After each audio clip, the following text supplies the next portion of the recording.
नमस्कार साथियों, मैं विजय आप सभी साथियों का एक बार फिर से एनएस शिक्षा परिवार में स्वागत करता हूं। एक नए शानदार जानदार प्रैक्टिस सेट के साथ 20 क्वेश्चन का प्रैक्टिस सेट है। पहला क्वेश्चन आपके स्क्रीन पे है, साथ ही बताएंगे। अगर आप एसएससी जीडी की तैयारी करना चाहते हैं और तो इस क्लास को ज़रूर देखें और शेयर करें अपने उन दोस्तों के साथ जो एसएससी जीडी में हिंदी पढ़ना चाहते हैं और एक अच्छा स्कोर करना चाहते हैं। पहला क्वेश्चन साथी बताएंगे क्या होगा इसका राइट आंसर। किस वाक्यांश के लिए उपयुक्त शब्द सार्थक नहीं है। किस वाक्यांश के लिए जो प्रयोग किए गए शब्द हैं आपको बताने वो सार्थक नहीं है। बुरे मार्ग पर चलने वाला, इसको क्या कहते हैं? कुमार्गी कहते हैं। आकाश में घूमने वाला, आकाशवृत्ति। जिसे करना कठिन हो, दुष्कर। छुटकारा दिलाने वाला, त्राता, क्या कहते हैं? इसमें कौन सा नहीं आपको सार्थक नहीं है, यानी कौन सा गलत है आपको बताना है साथी। तो आप यहाँ पे देखेंगे, बुरे मार्ग पर चलने वाला, जो बुरे मार्ग पे चलने वाला होता है उसको क्या कहते हैं? कुमार्ग, यानी बुरा मार्ग। आकाश में घूमने वाले को आकाशवृत्ति नहीं कहते हैं। इसका राइट आंसर हो जाएगा ऑप्शन बी। इसे खेचर या नभचर भी कहते हैं कि आकाश में घूमने वाले को खेचर खेचर या नभचर कहते हैं। जिसे करना कठिन हो, दुष्कर। छुटकारा दिलाना यानी त्राता, छुटकारा दिलाना यानी त्राता या रक्षा करने वाला। ठीक है, अगला क्वेश्चन बताएंगे। क्वेश्चन नंबर 2 है आपके स्क्रीन पे, क्या होगा इसका राइट आंसर। क्वेश्चन नंबर 2 है, अपना मतलब निकालने वालों के लिए एक उचित शब्द क्या होगा? कुटिल होगा, स्वार्थी होगा, स्वार्थपरक होगा, स्वार्थपरकता होगा। बताएंगे साथी क्या होगा क्वेश्चन नंबर 2 का राइट आंसर। स्वार्थपरकता यानी खुदगर्जी, इसको क्या कहते हैं? खुदगर्ज इंसान जो होता है उसको कहते हैं स्वार्थपरकता। स्वार्थपरक होता है साथी स्वार्थ पर आधारित, यानी स्वार्थ स्वार्थ पर आधारित, स्वार्थ पर आधारित। और स्वार्थी क्या होता है? जो अपना मतलब निकाले उसको बोलते हैं स्वार्थी, उसको क्या बोलते हैं? स्वार्थी। कुटिल जो होता है वो चालबाज जैसा कह सकते हैं, आप टेढ़ा कह सकते हैं, वही कुटिल होता है। कुटिल दुष्ट या कुटिल दुष्ट टेढ़ा चालबाज। तो इसका राइट आंसर क्या हो जाएगा? Option B. अगला क्वेश्चन, क्वेश्चन नंबर 3 है आपके स्क्रीन पे, बताएंगे क्या होगा इसका राइट आंसर। कृताकृत में कौन सा समास है? तत्पुरुष समास है, कर्मधारय समास, अव्ययी भाव समास, द्विगु समास है। अगर साथी आपसे पूछ दिया जाए कि समास के कितने भेद होते हैं तो आप बताएंगे समास के 6 भेद होते हैं। कितने भेद होते हैं? 6 भेद होते हैं। 4 भेद आपके सामने दिया गया है। समास के कितने भेद होते हैं? 6 भेद होते हैं। तत्पुरुष समास, कर्मधारय समास, अव्ययी भाव समास, द्विगु समास। कृताकृत में कौन सा समास है? कृताकृत की बात करें तो इसका समास विग्रह क्या होगा? कृत और आकृत। कृत और आकृत क्या होगा साथी? कृत आकृत। और दोनों पद यहाँ पे साथी क्या है? दोनों पद साथी यहाँ पे क्या है?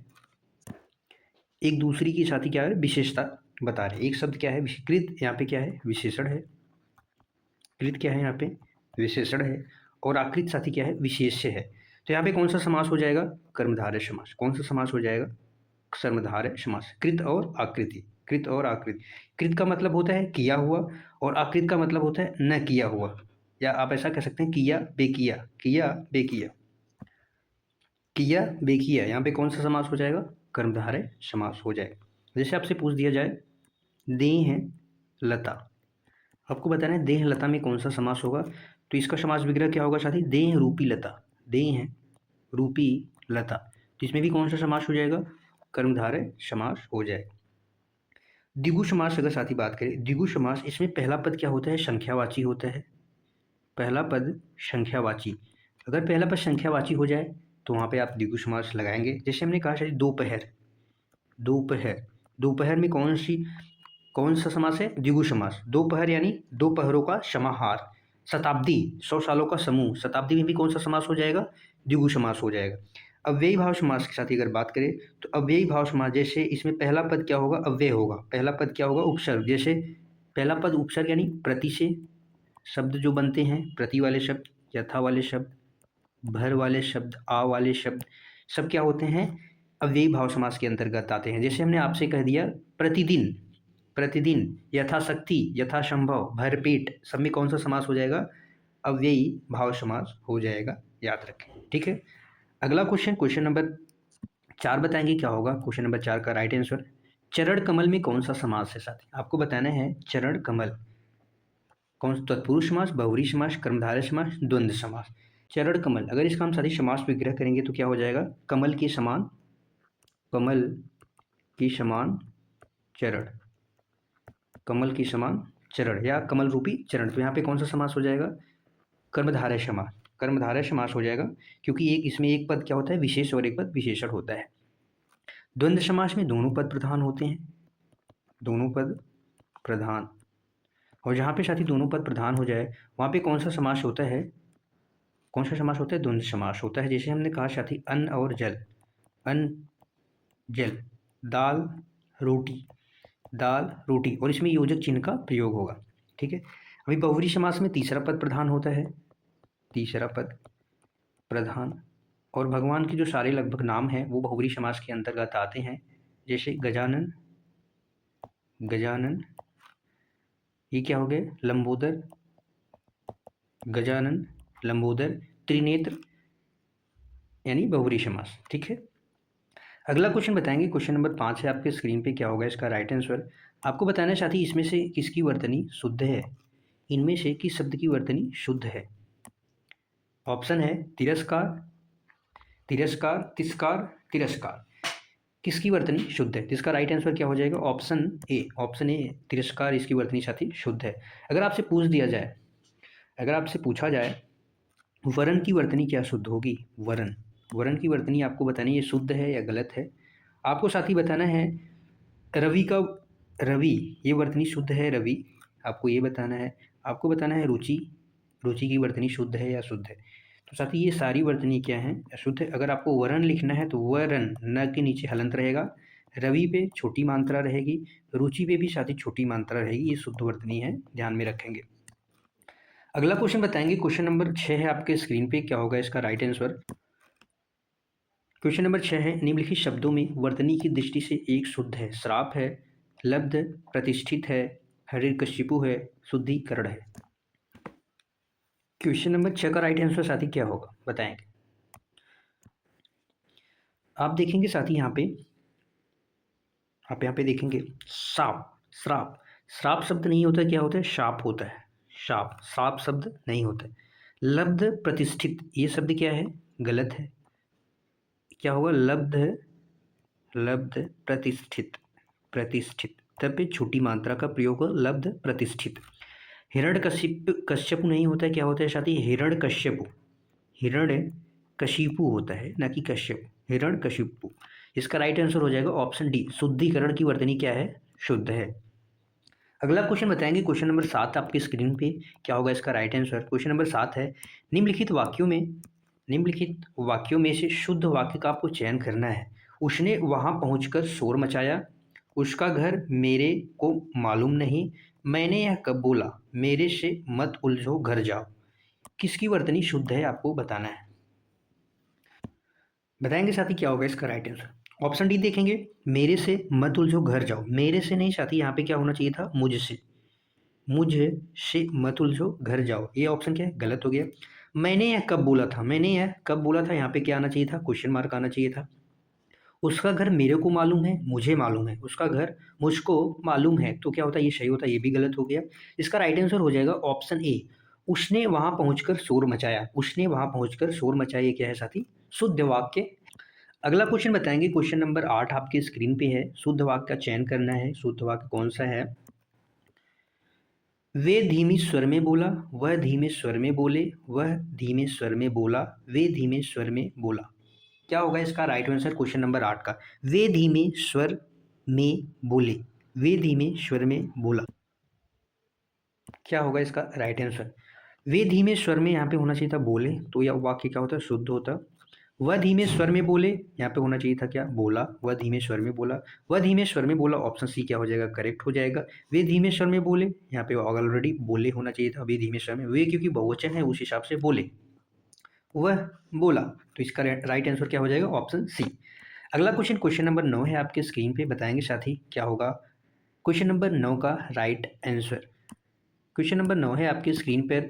स्वर्ग शब्द का विलोम क्या होगा? वैकुंठ होगा, देवलोक होगा, नरक होगा, प्रधान होगा। क्वेश्चन नंबर 9 क्या होगा? क्वेश्चन नंबर 9 का राइट आंसर। स्वर्ग, स्वर्ग का स्वर्ग का पर्यायवाची क्या होता है? वैकुंठ, देवलोक, परधाम। ये तीनों क्या हैं साथी? स्वर्ग के पर्यायवाची हैं, पर्यायवाची हैं। इसका राइट आंसर हो जाएगा ऑप्शन सी, स्वर्ग का विलोम क्या हो जाएगा? नरक। स्वर्ग का विलोम क्या हो जाएगा? नरक। न जहाँ आपको एक दुख कष्ट पाप का स्थान होता है वो क्या होता है? नरक का होता है। और जो स्वर्ग होता है वो सुख आनंद और पुण्य का स्थान होता है। अगला क्वेश्चन, क्वेश्चन नंबर 10 आपके स्क्रीन पे है साथी, बताएंगे क्या होगा क्वेश्चन नंबर 10 का राइट आंसर। क्वेश्चन नंबर 10 का राइट आंसर क्या होगा? सन्मार्ग शब्द का विलोम है। सन्मार्ग शब्द का साथी क्या विलोम है? बताएंगे क्वेश्चन नंबर 10 का राइट आंसर क्या होगा? सहज मार्ग होगा, सुमार्ग होगा, अमार्ग होगा, कुमार्ग होगा। सन्मार्ग का विलोम क्या होगा? क्वेश्चन नंबर 10 है आपके स्क्रीन पर। सन्मार्ग का अर्थ होगा क्या? अच्छा रास्ता। इसका अर्थ होता है अच्छा रास्ता, तो इसका अपोजिट हो जाएगा बुरा रास्ता, यानी कुमार्ग। कुमार्ग का अर्थ हो जाएगा बुरा रास्ता, ठीक है। सुमार्ग, सुमार्ग का भी अर्थ होगा अच्छा रास्ता। सहज मार्ग, अच्छा रास्ता। ये साथी क्या है? एक दूसरे के समानार्थी हैं। अगर आपसे पूछ दिया जाए इन द सेंस की आपको बताना है बहुधा का विलोम साथी क्या होगा? अगर आपसे पूछा जाए बहुधा, बहुधा का विलोम क्या होगा? आपको पूछा जाए बहुमत का विलोम साथी क्या हो जाएगा? आपको बताना है बहुमत का विलोम क्या हो जाएगा। आपको साथी फूल का विलोम बताना है क्या होगा? फूल का विलोम बताना है क्या हो? बहुधा, बहुधा का अर्थ हो जाएगा यदा कदा। यदा कदा यानी जब तक, यदा कदा यानी जब तक।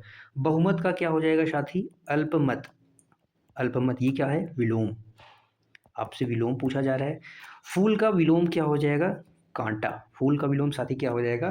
कांटा हो जाएगा। अगला क्वेश्चन, क्वेश्चन नंबर 11 आपके स्क्रीन पे है, बताने का प्रयास करेंगे क्वेश्चन नंबर 11 का राइट आंसर क्या होगा। क्वेश्चन नंबर 11 साथी है, आपको बताना है साथी मृगेंद्र का पर्यायवाची शब्द कौन सा है? मृगेंद्र का पर्यायवाची शब्द है, इन चार ऑप्शंस में से आपको बताना है कि मृगेंद्र का पर्यायवाची इन चारों ऑप्शंस में से कौन सा है?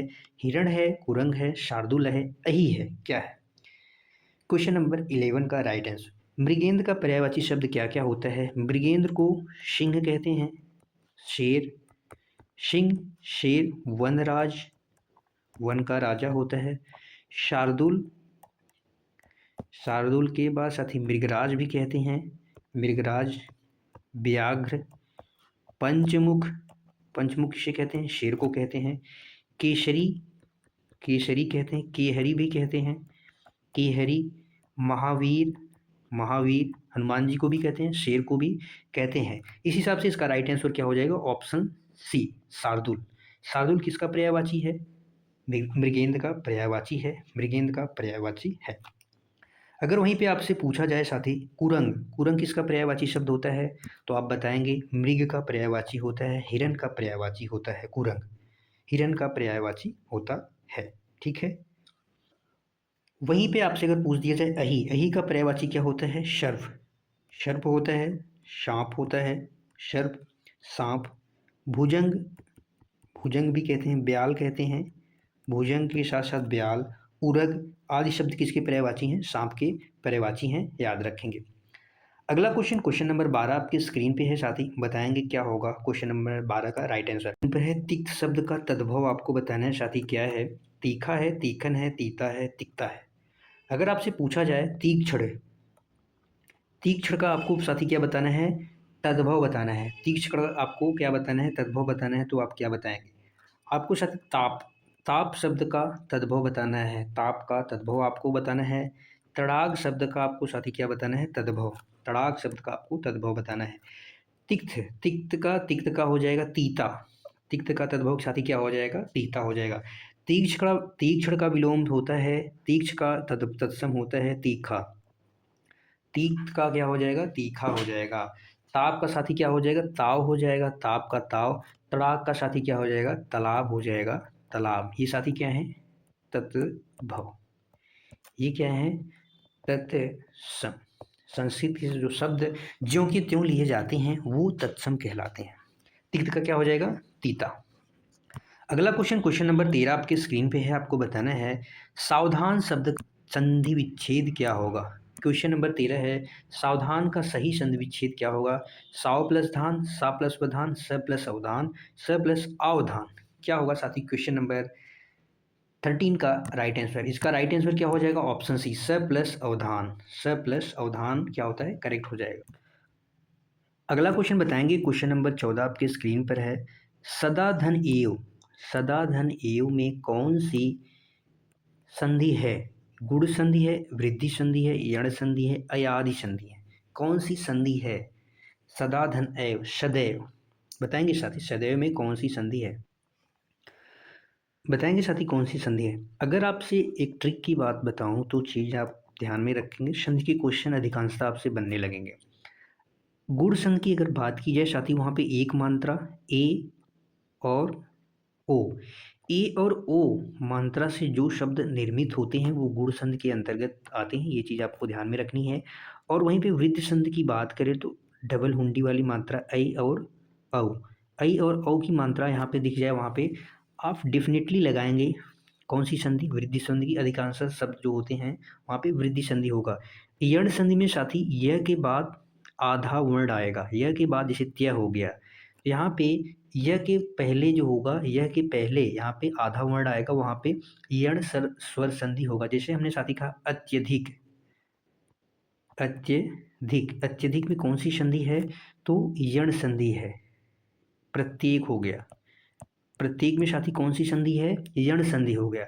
वैसे ही सदैव, सदैव में कौन सी संधि हो जाएगी? वृद्धि संधि, वृद्धि संधि हो जाएगी। यह स्वर संधि की भेद है। अगर स्वर संधि की भेद आपसे पूछे जाए तो स्वर संधि के कितने भेद होते हैं? 5 होते हैं, जिसमें दीर्घ संधि आता है, गुण संधि, वृद्धि संधि, यर्ण संधि और अयादि संधि। अयादि संधि में साथी ए आय, ए आय, औ आओ का मेल होता है, औ आओ का ध्वनि जो होती है उत्पन्न होती है। जैसे हमने कहा साथी पवन, औ की ध्वनि आई पवन, अवन, औ की ध्वनि आई औ आओ, पवन में यहाँ पे क्या हो जाएगा? अ हो जाएगा, औ आओ, पवन, पावन, पावन में कौन सी संधि होगी? अयाधि, क्योंकि आओ की ध्वनि आई पावन, तो यहाँ पे अयाधि संधि हो जाएगी, याद रखेंगे। अगर ऐसे ही आपसे पूछा जाए एकाएक, एकाएक में कौन सी संधि होगी? आप तुरंत बताएंगे, वहाँ पे वृद्धि संधि हो जाएगी। कौन सी संधि हो जाएगी? वृद्धि स्वर संधि हो जाएगी। गुड़ संधि की अगर आपको एग्जाम्पल हम थोड़ा सा बता दें कि गुड़ संधि की एग्जाम्पल, जैसे हमने भी आपको बताया कि यहाँ पे एक मात्रा ए और ओ की मात्रा होती है तो वहाँ पे गुड़ संधि होता है। जैसे हमने कहा आपसे नरेंद्र, नरेंद्र में कौन सी संधि है? गुड़ स्वर संधि हो जाएगी। महोत्सव में, महोत्सव में कौन सी संधि होगी? तो आप तुरंत बताएंगे, वहाँ पे गुड़ स्वर संधि हो जाएगी। और आपसे पूछ दिया जाए कि कौन सी संधि होगी? देवर्षि, देवर्ष, देवर्षि में कौन सी संधि हो जाएगी? गुड़ स्वर संधि हो जाएगी। रमेश में कौन सी संधि हो जाएगी? गुड़ स्वर संधि हो जाएगी। राजेंद्र में, भारतेंदु में, सब में, महेश में क्या हो जाएगी? गुड़ स्वर संधि हो जाएगी। याद रखेंगे। आई होप सो कि शादी आपसे संधि का क्वेश्चन नहीं गलत होगा। स्वर संधि से अगर क्वेश्चन आ जाएगा तो आप डेफिनेटली नहीं गलत करेंगे। अगला क्वेश्चन बताएंगे, क्वेश्चन नंबर 15 आपके स्क्रीन पे है। क्वेश्चन नंबर 15 का साथी राइट आंसर क्या होगा? क्वेश्चन नंबर 15 है आपकी स्क्रीन पर। इनमें से कौन सा शब्द अपेक्षा शब्द का अर्थ नहीं है? अपेक्षा शब्द का अर्थ साथी नहीं है। आशा है, उपेक्षा है, आकांक्षा है, इच्छा। अपेक्षा का अर्थ होता है इच्छा, किसी से इच्छा रखना, अभिलाषा रखना। तो यहाँ पे आशा से हो जाएगा, आकांक्षा हो जाएगा, इच्छा भी हो जाएगा।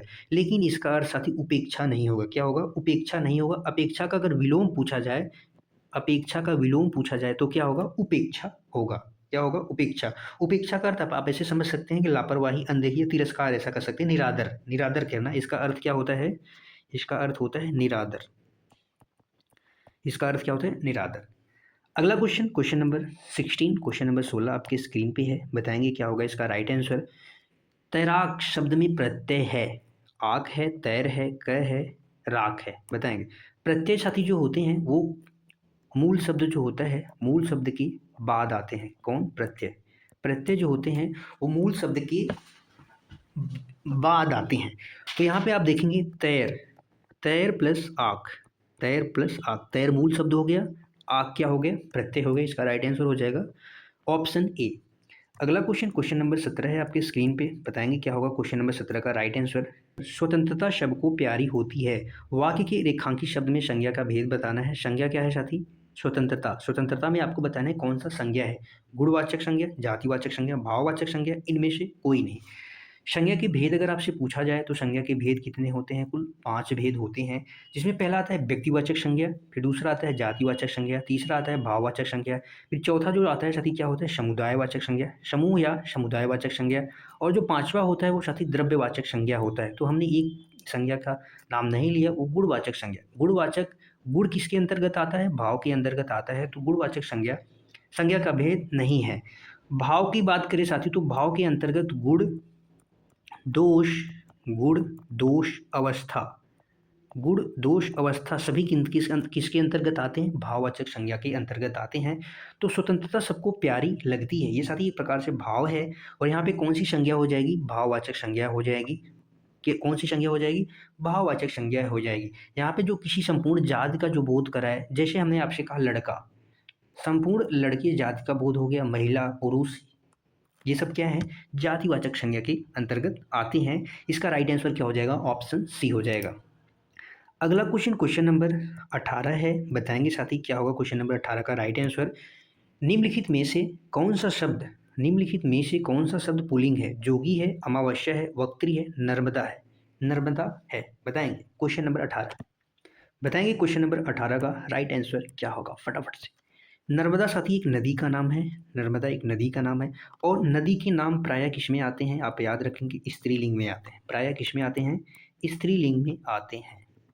इसमें आते हैं? स्त्रीलिंग में आते हैं। तो नर्मदा स्त्रीलिंग शब्द हो गया, न कि पुल्लिंग। वक्त्री यानी क्या होता है? बोलने वाली, बोलने वाली। और बोलने वाली साथी क्या होता है? ये स्त्रीलिंग शब्द है। कैसे शब्द है? स्त्रीलिंग शब्द है। अमावस्या, अमावस्या आई, ये क्या हो जाएगा? ये भी स्त्रीलिंग हो जाएगा। लेकिन जोगी शब्द क्या है? पुरुष जाति का बोध कराता है। साधु या जोगी जिसे कहते हैं, यह पुरुष हो जाएगा, पुल्लिंग शब्द हो जाएगा। ऑप्शन ए क्या हो जाएगा? करेक्ट हो जाएगा। अगला क्वेश्चन नंबर 19 आपके स्क्रीन पे साथी बताएंगे। क्वेश्चन नंबर 19 का राइट आंसर क्या हो जाएगा? इनमें से संबंध कारक का चिन्ह कौन सा है? की है, हे है, से है, को है? बताएंगे। संबंध कारक का चिन्ह क्या होता है साथी? का, के, की, रा रे री, ना ने नी, ये सब होते हैं। का, के, की, रा रे री, ये सब होता है। इस हिसाब से इसका राइट आंसर हो जाएगा ऑप्शन ए। ऑप्शन ए साथी क्या हो जाएगा? यहाँ पे करेक्ट हो जाएगा। ऑप्शन ए क्या हो जाएगा? करेक्ट हो जाएगा। से की बात करें साथी, से अगर अलगाव को दर्शाता हो, से किसको दर्शाता हो? अलगाव को दर्शाता हो। और अगर से आपसे तुलना को दर्शाता हो, अलगाव या तुलना को दर्शाता हो, तो वहाँ पे साथी क्या होता है? अपादान कारक होता है। किसका कारक होता है? अपादान कारक होता है। अगर से एक साधन को दर्शाता हो तो वहाँ पे कौन सा कारण होता है? करण कारक होता है। करण कारक का भी चिन्ह से होता है। अपादान कारक का भी चिन्ह क्या होता है? से होता है। लेकिन से अगर साधन को दर्शाएगा तो वहाँ पे करण कारक हो जाएगा। से अगर अलगाव, जैसे वृक्ष से पत्ते गिरते हैं, मोहन घर से बाहर गया, तो यहाँ पे से का अर्थ किसके लिए प्रयुक्त हुआ है? अपादान के लिए होगा। और से अगर साधन, जैसे मोहन बस से जाता है, बस से यानी एक साधन के रूप में दर्शाया जा रहा है, तो वहाँ पे कौन सा कारक हो जाएगा? करण कारक हो जाएगा। याद रखेंगे। आज का आखिरी क्वेश्चन, अगला क्वेश्चन नंबर 20 है आपकी स्क्रीन पे। बताएंगे साथ ही क्या होगा? क्वेश्चन नंबर 20 का राइट आंसर हो जाएगा। इनमें से संबंधवाचक सर्वनाम क्या है? कुछ है, वह है, जो है, इनमें से कोई नहीं। संबंधवाचक सर्वनाम। अगर आपसे सर्वनाम की भेद पूछा जाए तो आप कितने बताएंगे? सर्वनाम के भेद होते हैं साथी 6। शब्दों की संख्या कितनी होती है? शब्दों की संख्या इनकी 11 होती है। कुछ, कुछ कैसे हैं?